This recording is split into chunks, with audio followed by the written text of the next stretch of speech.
Chapter 1. The Prison of Overthinking. Your thoughts are loud, constant, relentless. They narrate every moment, fill every silence, question every decision. And if you're like most people, you believe those thoughts are you. But what if they're not? What if your thoughts aren't truth, but noise? What if the reason you feel anxious, scattered, and exhausted isn't because life is too much, but because your mind is too full? The Stoics knew this struggle. Long before smartphones and 24/7 stimulation, they wrestled with the same inner chaos. And they discovered something powerful. You are not your thoughts. You are the one who notices them. And in that noticing lies your freedom. This video is a journey inward, a guide to finding stillness in a storm of thoughts, clarity in a world of noise, and peace within the most chaotic place of all, your own mind. So let's begin. The first question is this: what if you stopped believing every thought that crossed your mind? What would change? How would your life feel? And more importantly, who might you become? Chapter 2. The nature of thought. A river, not a home. Thoughts are like water, always moving, never still. They pass through the mind in streams, sometimes gentle, sometimes raging. And like a river, they carve through the landscape of your life, shaping who you are, how you feel, and what you do. But the river isn't your home. It's a place you observe, not a place you live in. Most of us, though, try to set up camp in the middle of it. We grab hold of every passing thought like it's a rope meant to save us. But thoughts aren't ropes, they're waves, and trying to hold them only drowns us faster. Some thoughts arise from truth, others from trauma. Some reflect wisdom, others reflect wounds. Many are echoes, memories disguised as warnings, fears pretending to be facts. The Stoics knew this. They saw the mind not as a fixed identity, but as a dynamic instrument, one that could serve or sabotage depending on how it was used. Marcus Aurelius said, "The soul becomes dyed with the color of its thoughts." Let that sink in. Every thought you allow to linger stains you. Every thought you obsess over begins to shape your identity. If your thoughts are judgmental, you will judge. If your thoughts are resentful, you will suffer. If your thoughts are fearful, your world will feel like a threat. But if your thoughts are grounded in reason, in virtue, in clarity, then you begin to see life as it really is, not as your ego insists it must be. The Stoics didn't suppress thoughts, they simply refused to worship them. Instead of reacting to every mental impulse they observed, they practiced what modern psychologists might call metacognition, thinking about their thinking. Imagine your thoughts like leaves drifting on a stream. You stand on the bank, watching them pass. Some are beautiful, some are ugly. Some trigger emotion, others stir memory. But you don't chase them. You don't dive into the water. You let them flow. This is the beginning of stillness. Not silence, but perspective. You're no longer drowning in your thoughts. You're watching them float by, choosing which ones to keep and which ones to release. You are not the river. You are the witness. And that makes all the difference. Section 3. Thought is not identity. There's a voice in your head. It sounds like you. It feels like you. But that voice is not your essence. It's your conditioning. It's your memory. It's your fear. It's your ego trying to keep you safe. The Stoics understood this distinction deeply. They believed the self, the true self, existed beyond the noise of the mind. When Marcus Aurelius journaled in his meditations, he didn't write to the world.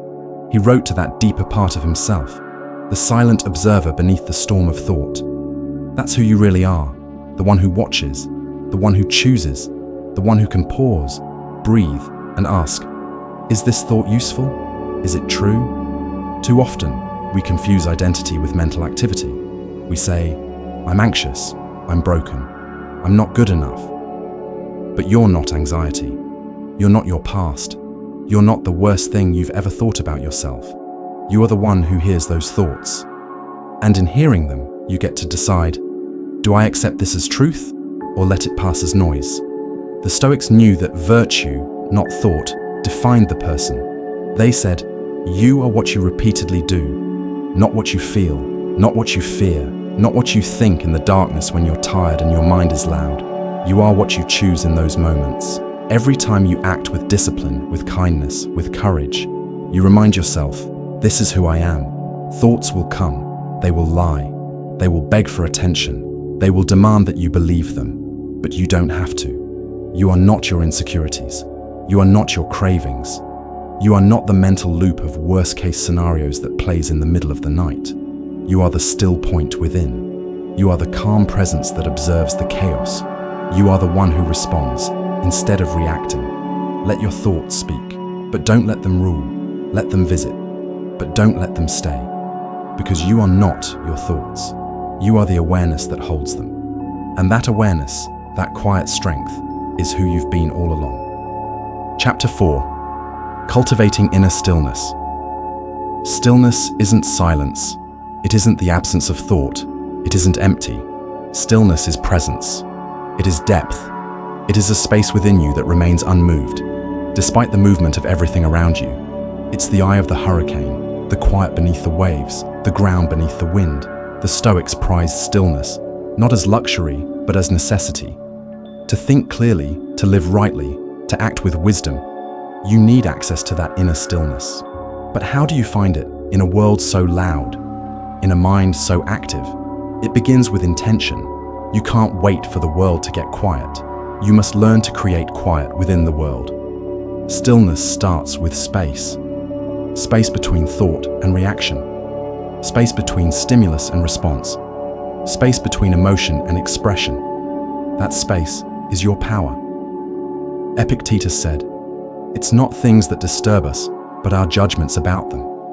Stillness is what allows you to pause before you judge, to pause before you assume, to pause before you let emotion become impulse.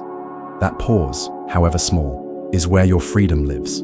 You cultivate stillness not by controlling your mind, but by training it. You sit, you breathe, you let the thoughts come and go. You resist the urge to chase everyone. And in that repetition, in that quiet practice, you begin to feel something profound. The center of your being is calm. It is always calm. It has just been buried. Stillness is not something you earn like a reward. It's something you uncover like a treasure. You can find it in nature, in reflection, in prayer, in meditation, in honest conversation. You can even find it in pain if you let yourself be present with it instead of fleeing. Stillness is not passivity. It's power, restrained. It's clarity, unclouded. It's strength, at rest. You don't need to eliminate all distractions to feel it. You need only to return to yourself. So as you go through your day, ask, where am I rushing when I could be still? What noise am I choosing when I could choose quiet? Who could I be if I wasn't constantly reacting? Because once you taste stillness, once you experience that quiet dignity of being fully present, you'll realize you were never lost. You were just buried beneath your thoughts. And now, you're beginning to remember. Chapter 5. Your thoughts are tools, not truths. The mind is powerful, brilliant, capable of imagination, problem solving, and insight. But it's also chaotic, contradictory, and often cruel. The Stoics did not worship the mind. They refined it. To them, thoughts were not truths. They were tools. Tools for analysis, tools for discernment, tools for understanding the world and oneself. A thought is like a blade. It can cut through confusion, or cut you down if handled without care. Too many of us treat every thought as a command, as a reflection of reality. I'm failing. I can't do this. No one understands me. But the Stoic doesn't ask, what do I feel right now? They ask, what is true right now? Truth over emotion, fact over fear, reality over narrative. Your thoughts are not all true. They're not all helpful. They're not all yours even. Many of them are inherited from family, from society, from trauma.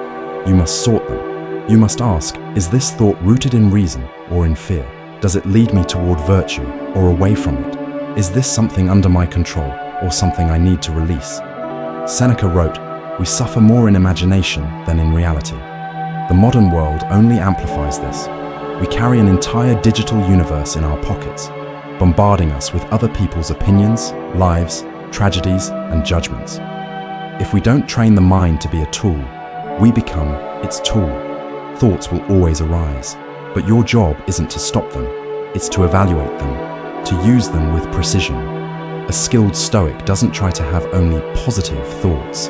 They aim for right thoughts, not false hope, not blind optimism, but grounded clarity. They use reason like a compass, not a shield. They ask, what can I do? What's the next best step? What does virtue demand of me here? Because the goal isn't to escape thought, it's to guide it, to mold it, to sharpen it into a tool that builds, not breaks. You're not meant to obey every thought. You're meant to master your mind so it can serve your soul. Chapter 6. Final reflection. Mastering the inner dialogue. You live in conversation with yourself, all day, every day. And that voice, the one inside your head, it shapes your life more than anything else ever will. It determines how you see yourself, how you treat others, what you believe you're capable of, what you fear, what you chase. The Stoics knew this.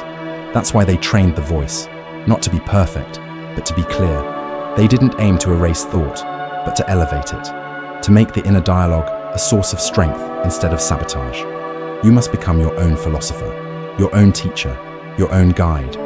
You must learn to speak to yourself with honesty, not cruelty, with discipline, not judgment, with purpose, not panic. Your inner voice is not fixed. It can evolve, it can grow, it can soften, it can strengthen, but only if you tend to it.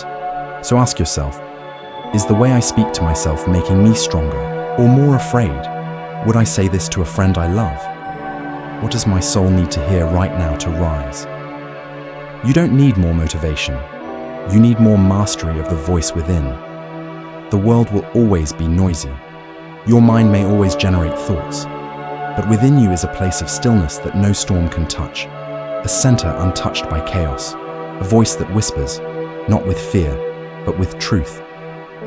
I am not my thoughts. I am the one who chooses what to do with them. This is where your strength lives, not in silencing your mind, but in leading it.